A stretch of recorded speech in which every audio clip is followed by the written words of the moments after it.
ہمارے ہاں ایک لفظ استعمال ہوتا ہے اقامت دین، اس سے مراد ہم عام طور پہ لیتے ہیں دین کو حکومت کی سطح پر قائم کرنا. یہ وہی لفظ ہے، وہ یہیں سے نکلا ہے، اسی آیت سے نکلا ہے. اس پر پھر ایک اعتراض کیا جاتا ہے.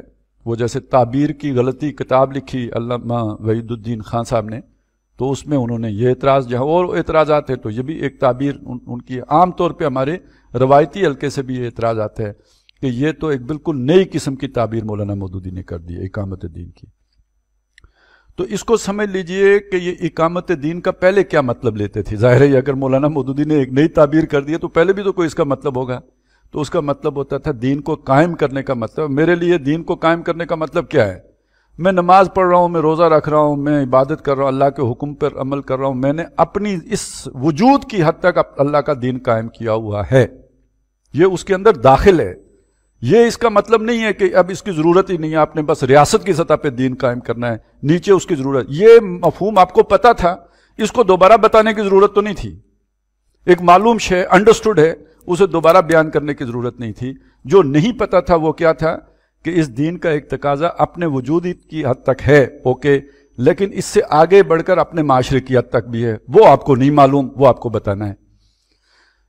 اور جو دنیا میں تبدیلی آ چکی ہے جدید ریاست کی صورت میں، دیکھیں یہ جدید ریاست آج سے تقریباً کوئی 300 سال پہلے کا تصور ہے، 200 سال پہلے کا تصور ہوگا.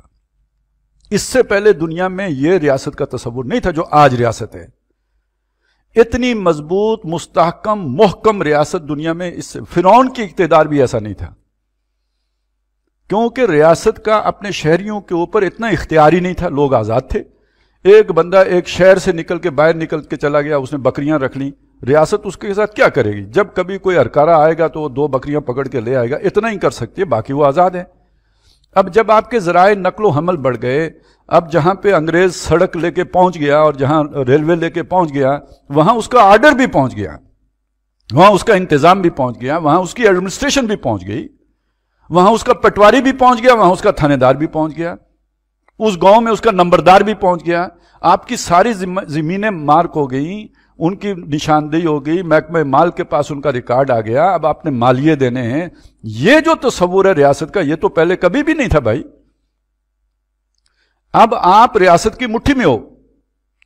اس دور میں آ کے اس ریاست کی سطح پر بھی جب تک آپ دین کو قائم نہیں کرتے، آپ انفرادی طور پر بھی دین پر عمل پیرا نہیں ہو سکتے. یہ نئی بات تھی، ایک نئے جس مفکر نے آ کے آپ کے سامنے کھول کے رکھ دی. اس نے آپ کی پہلی بات کی نفی نہیں کی. تو اقامت دین جیسے عبادت کا لفظ ہے، عبادت کا لفظ پہلے بھی تھا، قرآن میں آیا ہوا تھا، اب بھی موجود ہے. پہلے لوگ اس کا مطلب کیا لیتے تھے؟ بھائی نماز پڑھ لی، روزہ رکھ لیا، یہ عبادت ہے. انہیں بتایا گیا بھائی یہ عبادت کا مفہوم یہ نہیں ہے، یہ بڑا مسخ شدہ تصور ہے جو آپ نے عبادت کا اختیار کر لیا ہے. عبادت کا مطلب پوری زندگی اللہ کی اطاعت میں دینا ہے. اسی طرح کا معاملہ اقامت دین کا بھی ہے. اگر کوئی یہ سمجھے کہ اس کا صرف یہ مطلب ہے کہ ریاست کی سطح پر دین قائم کرنا، تو یہ غلط مطلب ہے. اسی طرح اگر کوئی یہ سمجھتا ہے کہ اس کا معنی صرف یہ ہے کہ بھائی میں نے اگر دین پر عمل کر لیا، کسی کو نماز سکھا دی تو میں نے اقامت دین کر دی، یہ اس کا مسخ شدہ تصور ہے.